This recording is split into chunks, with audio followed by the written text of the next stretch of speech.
Today's topic, Dave Chappelle won the Mark Twain Award, and he did a speech, and I've actually never seen it. I like not knowing what's going to happen.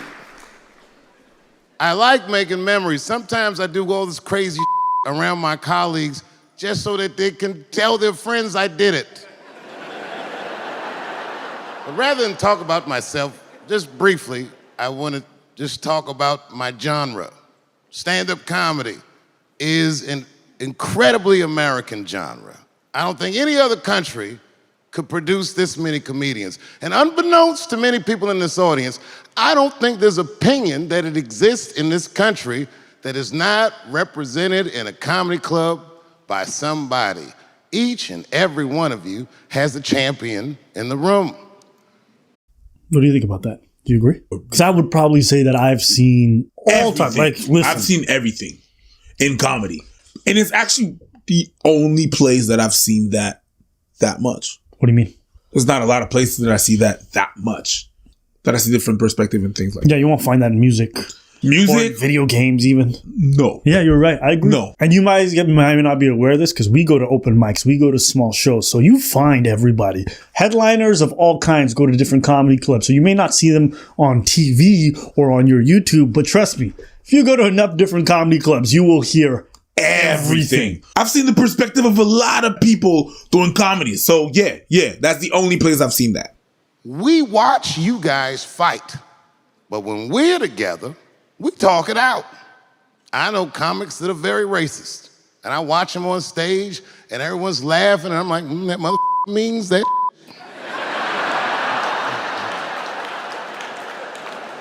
Don't get mad at them, don't hate them. We go upstairs and have a beer, and sometimes I even appreciate the artistry that they paint their racist opinions with. Man, it's not that serious. The First Amendment is first for a reason. The Second Amendment is just in case the first one doesn't work out. That is so well put out. Yo, this is a G. We don't even have to say it. The first one is the first for a reason. The second one is just... And it's that. I said what I said. Click, click. The thing that I like best about tonight was that I saw so many people from different parts of my life, like friends that I grew up with here in DC, friends of mine from Ohio then and now, friends of mine from comedy clubs, all the musicians that blew my mind. You guys have no idea how you inspired me. I want to give a special shout out to my OG, Tony Woods. Miles Davis has a quote. It's one of my favorite. Miles Davis said so much cool shit, but one of the things he said I always loved, he said, it took me years to learn how to play like myself. You know, he would watch other musicians and he would try to play like Dizzy or Bird or all the guys who were great. Tony Woods was my Dizzy and Bird if I was a Miles. I was trying to play like you. You were the first person I ever saw do it absolutely right. You were fearless and you told the truth. There's something so true about this genre, when done correctly, that I will fight anybody that gets a true practitioner of this art form's way, because I know you're wrong. This is the truth, and you are obstructing it. I'm not talking about the content, I'm talking about the art form. Do you understand? Do we have an agreement? When you start most things in life, especially like things you have no understanding of, you start by imitating what you've seen. And almost any artist will tell you that. You start by imitating. Even me, there's still a lot of imitation that I used to do that I'm still undoing as I'm finding. Even you. Of course you. Go on. Where did that pettiness come from, bro?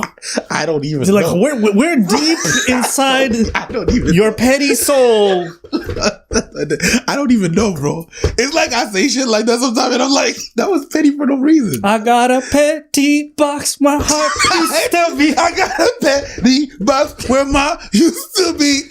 But you know, it's biology. It's not me. Oh man, that was crazy. But all this to say, as you find your own voice a little bit more and more, you start to enjoy it more because you feel much more at home on that stage. It's a crazy feeling when you've watched someone perform for a long time and then you see a development and you're like, oh, they're finding their voice. Yup. it's a hard thing to explain tangibly to someone who doesn't do the art form, but like, you know it when someone's found their voice. You want to know how you know? Because nobody can do their voice. And I'm not talking about the pitch or the tonality. I'm talking about the combination of their delivery, their inflection, all those different things that comes together. And you're like, okay, this person's found their unique voice. And there's a joy when you see someone starting to develop it or having developed it. And killing it while they're being themselves. It's not so much you found yourself, because the people that found yourself and themselves really suck. But when you see that person finding themselves and they're starting to kill it with that, you're like, okay, I saw the beginning. It didn't look like that. It's beautiful. Do you know what's exciting about that? It's like you see them develop it, so it gets your juices going because you're like, I want to develop mine more. So it becomes like this healthy form of competition. So many special shout outs. One of the main architects of the comeback of the century, my brother and my mentor, the mighty Stan Lathan. I never dreamed that I would be able to work with someone as great as you. These last 5 specials, straight fire. I wouldn't want to do another special with anybody else but you. So eat your mother vegetables and live as long as you can, because we doing a few more of these bitches. Neil Brennan, your speech made me cry. There's something really dope about being able to reward the people that were loyal to me. Yeah. You know what I mean? When you was going through it, it's like when you come up with your people, there's like very few feelings. It's like when we organized our show at the Just for Laughs, and that was like a big deal for just being able to give that opportunity to other people to finally grace that big stage. Coming up and the reaction. The reaction, like, I'm like, just to give you guys context, like Just for Laughs is like the largest comedy festival in the world. And we were very fortunate to be given the main stage, you know, in front of like 20,000 people. They let us run our own show. And they gave us the liberty to not only pay the comics, but pick the comics. And a lot of people we gave opportunities to never had it before. And more than doing the show, I'll be honest with you guys, just seeing how happy they were to be able to do it and open that door for them, that shit felt amazing. Like, even thinking about it right now, I get goosebumps a little bit just because you're like, oh, I get to make other people's lives better, especially when I know they're so deserving. You were there. You gave me the support. So if I got the opportunity to give it back to you, I'm going to give it back. And to me, it's just normal. So it was really not for me to put that name on the paper. It was understood that, yeah, it made total sense that person would be there. But then when you tell that person, and when the person sees you in person, it's like, yo, just thank you very much because of such and such. You see them being teary-eyed and stuff like that. You understand the importance that is for them as well. Yeah. It's like, yo, okay, cool. I really wanted to give you back because you helped me, and I look up and you're there. And when you see that emotion and that realness and them being thankful, yo. Because, you know, comedy is a very unforgiving art form in that, like, a lot of people who are deserving never really get a shot or never catch a break. Unfortunately, it's just the way it is. And when you get to just regulate that injustice just a little bit, you really feel like, oh, I'm doing something good. Let me be in charge for 2 seconds. Yeah. Let me be in charge for 2 seconds. Okay, you get it, you get it, you get it, you get it. Because we know, because we understand it. It's not a popular thing. It's not a pop culture thing. It's like, no, I know who puts it down. I know who's funny. And it doesn't matter if it doesn't appeal to you. You don't get it like I do. I get it. Just let me be in charge for 2 seconds. Yeah, all of that. Let's go. You've earned your seat at the table. Yeah, that's me. And don't worry about them. I'm in charge. I'm in charge now. So you get it. And we're not even talking about people we necessarily like. We're also just talking about people we know deserve it. That's it. You know what I mean? Because, you know, from a comedian standpoint, 99% of the time, it's all about meritocracy when we judge each other. Does that person kill? If they do, pass them on. Regardless of whether I get along with them, book them. Because my concern is not whether I like them or not. It's good whether, show or not. Exactly. That's it. Are we putting on a good show? That's it. And there's too many people right now involved in comedic decisions who don't know what they're doing. They don't leverage it with meritocracy. No. Okay, we need X amount of females, X amount of blacks, X amount of this, X amount of that, X amount. No. Are you good or not? Let's go. And when you kind of pick them in the bottom barrel, like they was trying to fight their way. They're hungry. So you're like, no, you, yeah. I know you good. 100%. That's great. because it reminded me of all those hard days of work and all that money I never got for it. The other real special shout out I gotta make, because none of this would have been possible on any level without this person, is my mother. Mom. My mother. Mom. You have no idea what I put this woman through. If you had just given birth to me, that would have been more than enough. But the fact that she raised me and raised me well, we had a real oral tradition in our house. I knew the word griot when I was a little boy. A griot was a person in Africa who's charged with keeping the stories of the village.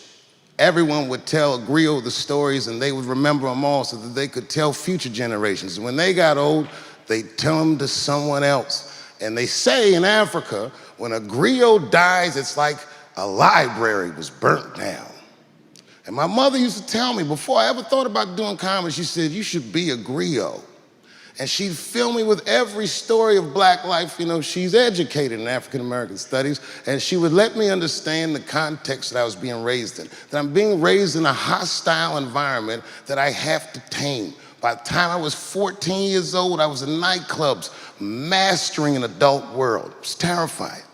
The crack epidemic was going on, and my mother would hear gunshots outside and be scared to death. Maybe it's my son. But early in my career, if you remember, Mom, you used to sit in the club with me.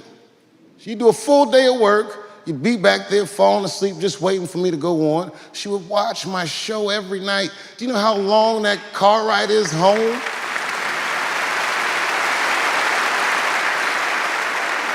How many of you have ever heard your mother say, jokes were a little too much tonight, son?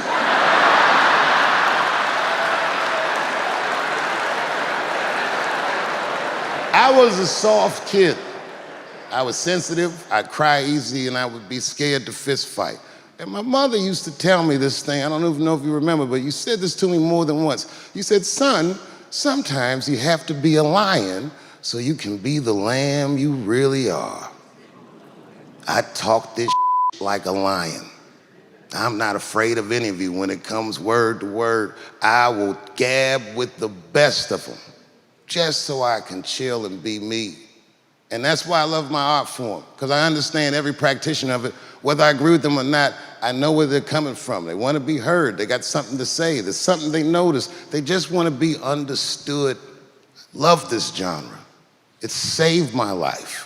So tonight, Mom, I would like to honor you in a very special way that I cannot do on my own. But because now I'm a man with great and influential friends, I'd like to ask my man Thundercat to come out on the stage. Thundercat, the Mighty Most Def. Washington, D.C., thank you very much for giving me a home and a place to start. Today is officially Dave Chappelle Day in Washington, D.C. The mayor declared it last night. So, in the future, on Dave Chappelle Day, I ask everyone who wishes to celebrate it to make one incredible memory for themselves and or somebody else. Thank you very much. Good night. That's the kind of speech I want to give. That's how I want to talk to people. That's how I want to move people when I talk. You can't, though. I'm not him. I want to do it like me. Exactly. I want to do it like me. Exactly. He inspires me to do something that moves people. I don't want to move people like him. I want to move people like me, but I want to move people. You understand what I'm saying? I don't want to emulate everything he does. It just inspired me to, when I talk to someone, I move them. That's pretty much more I wanted to say. Yeah. I don't want to be exactly him. I can't. Yeah. I wouldn't want to. That's good, man. But you have your own voice, and you shouldn't want to be like him because you never know. Yeah. Yours might outshine and might be completely different. It might hit people in a different way. So you got to find that avenue for yourself. Yeah, that's pretty much it. But that's a great speech. Yeah. No fly. I love it. What did you like about the speech? I'll let you. It was real. I felt the realness. That's why it moved. It was real. It came from the heart. It was really real. No gimmicks or nothing like that. I'm going to light this cigarette up and I'm going to tell you a story. I love the idea that despite all of our differences, we can find ways to coexist and talk and be understood. And I think that kind of idea is what I live for.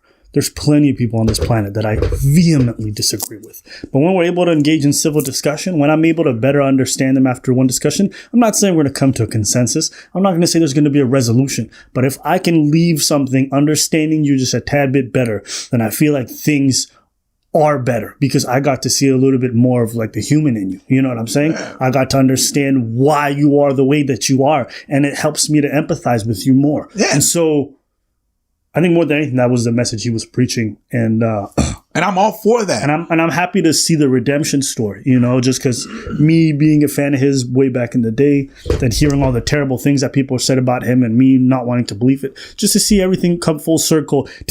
There's something really great about seeing someone be authentic, see someone be true to their values, and to see them win. You know, in a world where we tell people you got to sacrifice your values and all this stuff all the time, it's just great that we are valuing authenticity and honesty and integrity so much today. And that to me makes me optimistic about the future. I believe future. I mean that.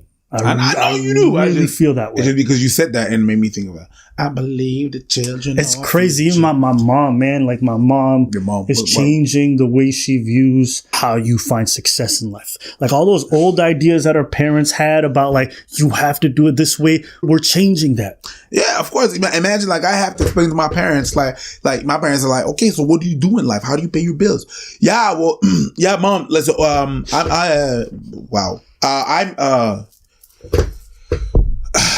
what's the word that you got a diploma for that? I didn't. I just, you know, I read a lot of books, a lot of articles. Why people are listening to you? I can't explain that shit to my mom. But then she saw the Just for Laugh. She saw the cookout. My dad's like, oh, okay. He's just, my dad's coasting. Like, are you happy? Are you good? That's ça bien. And my mom, she asked a lot of questions. When she saw, like, she was like, oh, there's a lot of the first part of the just like, oh, there's a lot of people. It's really fun. I'm like, well, yeah, wait, mom. It's about to get, and I saw her face when she was like, the next day when she was like, oh, there was a lot of people laughing at your jokes. And I was like, yeah, that's what I do. I still don't understand, but I get it. Yeah. So their perception of what success is switched. Because before you had to have certain brand name car, you had to have this kind of diploma, this kind of job, make this kind of money, and now it's kind of different. I think all people are. I saw your son. Yeah. I saw your son. Does it say that? They're saying that to your mom? Yeah, I saw your son. Dope. Your mom didn't even know, you bastard. No. You didn't even tell. My mom today is where Dave Chappelle's mom was back in the 80s in terms of a perspective. Oh, yeah. And people might be like, that's so backwards. But I'm like, sometimes humanity's progress is slow. We all progress at different paces. That's why I'm optimistic about the future. Because even if some people's progress is slower than others, I really feel like as a race, we are moving forward. And I think that's why I'm also excited about the prospect of raising my own children. I feel like the world that I see today, despite all the problems that people claim, I'm like, I see a lot of amazing things. And yeah, I think that's what that speech filled me with. Yeah, man. That's pretty much it for today's video. If you guys got any comments or ideas or thoughts on the whole thing, we want to hear your comments below because we want to see what you have to say. Otherwise, subscribe and...